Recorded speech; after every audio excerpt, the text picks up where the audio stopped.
यहाँ पर हम लोग करेंगे हैंडलिंग प्रेजुडिस।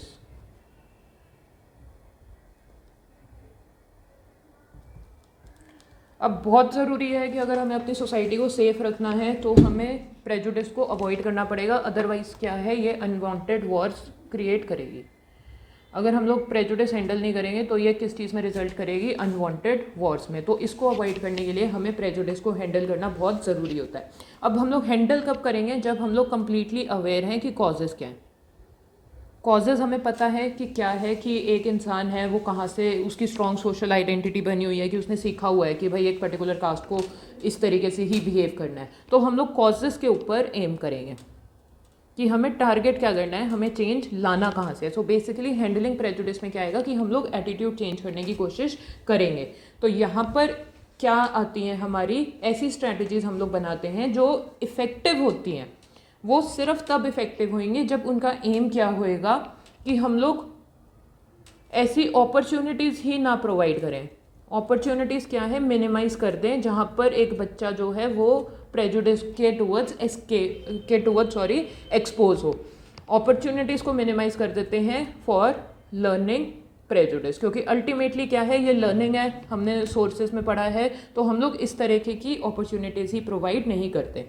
अब बाय चांस बच्चे का डेवलप हो गया तो उस एटीट्यूड को चेंज करेंगे, चेंज सच एटीट्यूड्स, कि उन एटीट्यूड्स को हम लोग चेंज करेंगे, हम लोग चेंज करने की कोशिश करेंगे। अब ये अगर हमारी सोशल आइडेंटिटी बहुत ज़्यादा बनी हुई है तो हम लोग उसको और नए लोगों के साथ मिलवाएंगे। तो वहाँ पर क्या है, हम लोग डी एम्फसाइज करेंगे, de-emphasise narrow social identity,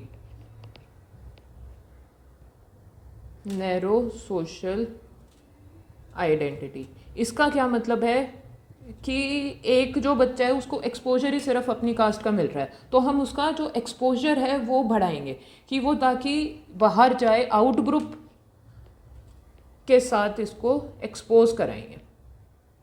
out group के साथ जब ये इंटरेक्ट करेगा, इसको पता चलेगा, अपने खुद के इसके कॉग्निशन डेवलप होंगे, तो क्या है, धीरे धीरे इसकी जो प्रेजुडिस है वो कम हो जाएगी। उसके बाद हम लोग डिस्करेज करेंगे, जो सबसे खतरनाक था हमारा सोर्स में, डिस्करेज करेंगे हम लोग क्या चीज़, self fulfilling prophecy.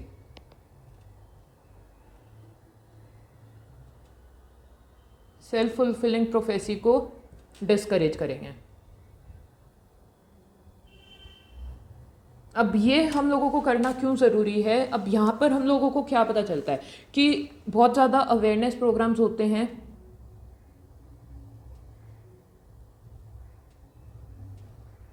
Awareness programmes होते हैं। क्यों होते हैं, ताकि हम लोग लोगों को अवेयर करवा पाएँ कि भाई विमेन अपलिफ्टमेंट का हो गया, किसी कास्ट का अपलिफ्टमेंट का हो गया।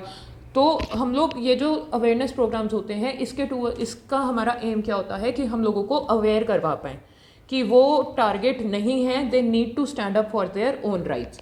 अब ये गोल्स, ये तो हमारे एम हो गए कि हमारा टारगेट एम किसके ऊपर कर रहा है। अब गोल्स हम लोग अकम्प्लिश किस तरीके से करते हैं, गोल्स अचीव करने की स्ट्रैटेजीज क्या क्या है। सबसे पहले आ जाती है एजुकेशन।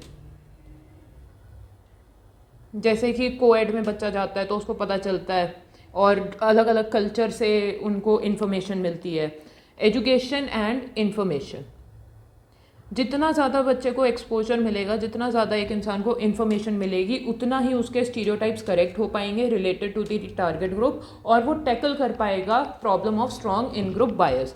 एजुकेशन और इन्फॉर्मेशन मिलेगी तो क्या होएगा कि वो टैकल कर पाएगा। ये क्यों ज़रूरी है, to tackle the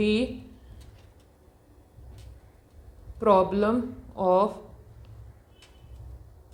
strong in group bias. तो पहला आ गया एजुकेशन। उसके बाद दूसरा क्या आएगा कि इंटर ग्रुप कॉन्टैक्ट करवाएंगे हम लोग, कि जो टारगेट ग्रुप है और जो ग्रुप है जिसने प्रेजुडिस कर रखी है, उनके हम लोग आपस में कॉन्टैक्ट करवाएंगे। अब ये जो कॉन्टैक्ट है ये अलाउ हमें क्या करता है, डायरेक्ट कम्युनिकेशन, डायरेक्टली बातचीत होएगी, इनकी लिसनिंग होएगी, स्पीकिंग होएगी। इससे क्या होएगा, जो मिसट्रस्ट है वो रिमूव होगा, जो एक बिना मतलब कि दिमाग में बातें बनी हुई है, भूत चढ़ा हुआ है, वो मिसट्रस्ट दूर हो जाएगा। और इसी के साथ साथ जब कम्युनिकेट करेंगे तो हमें दूसरे ग्रुप की पॉजिटिव क्वालिटीज़ का पता चलेगा। ठीक है, जब तक हम लोग बात नहीं करेंगे हमें दूसरे लोगों की पॉजिटिव क्वालिटीज़ नहीं पता चलेगी। Positive qualities of out group हमें पता चलेगा। तो ये हमारे ये वाला पॉइंट है। अब ये चीज़ कब हो पाएगी? जब दोनों ग्रुप्स क्या हैं, बोथ ग्रुप्स फ्रेंडली मैनर में मिल रहे हैं। यूँ नहीं है कि हमने उनका बिठा के कॉम्पिटिशन करवा दिया किसी चीज़ का, उनको हम लोग फ्रेंडली मैनर में मिलवा रहे हैं, किसी कॉम्पिटिशन में नहीं करवा रहे। उसी के साथ साथ क्लोज इंटरेक्शन हो रही है। ऐसा नहीं है कि बस चाय पे बुलाया दो ग्रुप्स को, उनको चाय पिलाई और भेज दिया। हम लोग उनको ओपन इंटरेक्शन का मौका दे रहे हैं। और जो सबसे बड़ी बात है वो ये है कि दोनों ग्रुप्स जो हैं वो सेम इन पावर होने चाहिए। अब ऐसा ना हो कि जिसके टूवर्ड्स हमारा प्रेजुडिस है वो ऑलरेडी क्या है, कोई क्लर्क है, एकदम पीएन है, और जो दूसरा है वो सीएम है, तो वहाँ पर क्या है, क्लैश हो जाएगा। तो सेम इन पावर का मतलब हो गया कि इनका सोशल इकोनॉमिक स्टेटस और सोशल स्टेटस सेम होना चाहिए। तो इसी से हमारी जो इंटरेक्शन है वो फ्रूटफुल हो पाएगी। उसके बाद जो हम लोग फोकस करते हैं, जो बहुत ज़्यादा नीड है आज के दिन में, वो है किस चीज़ की? हाईलाइट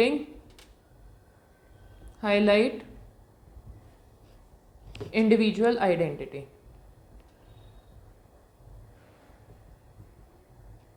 कि जो पर्सन है उसको हम लोग ग्रुप से बाहर निकालें, कि भाई ग्रुप के अलावा भी आपकी एक आइडेंटिटी है, कि जिसकी वजह से वो दोनों पर्सपेक्टिव्स को समझ पाए। वो पर्सपेक्टिव समझ पाएगा किसके? इन ग्रुप के और आउट ग्रुप के। दोनों के पर्सपेक्टिव अंडरस्टैंड कर पाएगा, और यहाँ पर क्या है, उसको और प्रोसेसिंग मिलेगी, उसको और इन्फॉर्मेशन मिलेगी दूसरे ग्रुप के बारे में, और वो उसको ज़्यादा अच्छी तरीके से अंडरस्टैंड कर पाएगा। तो ये हमारे होते हैं strategies for handling prejudice. Thank you.